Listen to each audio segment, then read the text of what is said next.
जी हां दोस्तों, सुनेत्रा पवार के विरुद्ध बीजेपी के हथकंडे का हो गया भंडाफोड़।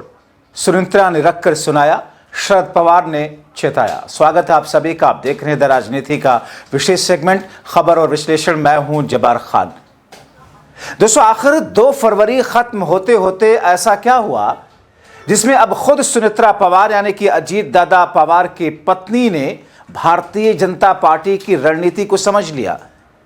आखिर खुद सुनेत्रा पवार के सामने बीजेपी की कथनी और करनी का फर्क सुनेत्रा पवार और अजीत पवार की एनसीपी के लिए साफ तौर पर सामने दिख गया। और आखिर सुनेत्रा पवार ने रिएक्शन क्या दिया भारतीय जनता पार्टी के लिए, विस्तार से आपको बताते हैं। दोस्तों, अजीत दादा पवार की चिता की आग अभी ठंडी भी नहीं पड़ी कि राजनीतिक रोटियां सेकी जाने लगी।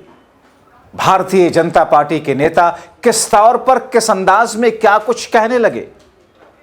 जिस तरीके से सुनेत्रा पवार को हड़बड़ाहट में भारतीय जनता पार्टी ने, मोदी, शाह और फडणवीस ने दबाव डाल करके उनको उप मुख्यमंत्री पद का शपथ दिला दी, और अब जिस अंदाज में सुनेत्रा पवार के ऊपर एक अनकहे तौर पर दबाव डालने की कोशिश है, जिस तरीके से, जिस डर से बौखलाई भारतीय जनता पार्टी, अब अजीत पवार की एनसीपी और शरद पवार की एनसीपी के बीच में किसी भी तरह का विलय ना हो, इसको लेकर जो कुछ करती हुई दिखाई दे रही है, जाहिर तौर पर वो सुनेत्रा पवार के लिए आंखें खोलने वाला है।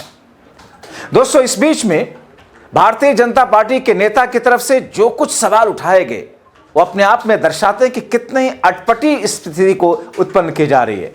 तो उधर शिवसेना के मुखपत्र सामना ने जहां लिखा कि अजीत पवार की चिता की आग ठंडी होने से पहले शपथ चौंकाने वाला है, वहीं बीजेपी ने शरद पवार पर यह कहकर निशाना साधना शुरू कर दिया कि अजीत पवार की अस्थियां विसर्जित होने से पहले ही उन्होंने एनसीपी के दोनों खेमों के विलय का मुद्दा उठा दिया।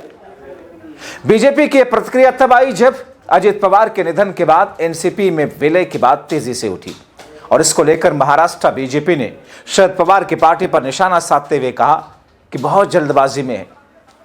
बीजेपी किस अंदाज में थथराई करती है, खुद ही सवाल उठाती है, खुद ही कटाक्ष करती है, खुद ही प्रेशर डाल करके उप मुख्यमंत्री की शपथ दिलवाती है और खुद ही सहानुभूति जताती है। खुद ही बीजेपी कहती है कि अजीत पवार की अस्थियां विसर्जित होने से पहले विलय की चर्चा क्यों उठाई जा रही है, और अगर विलय होता है तो शरद पवार की पार्टी के सेकुलर एजेंडे का क्या होगा।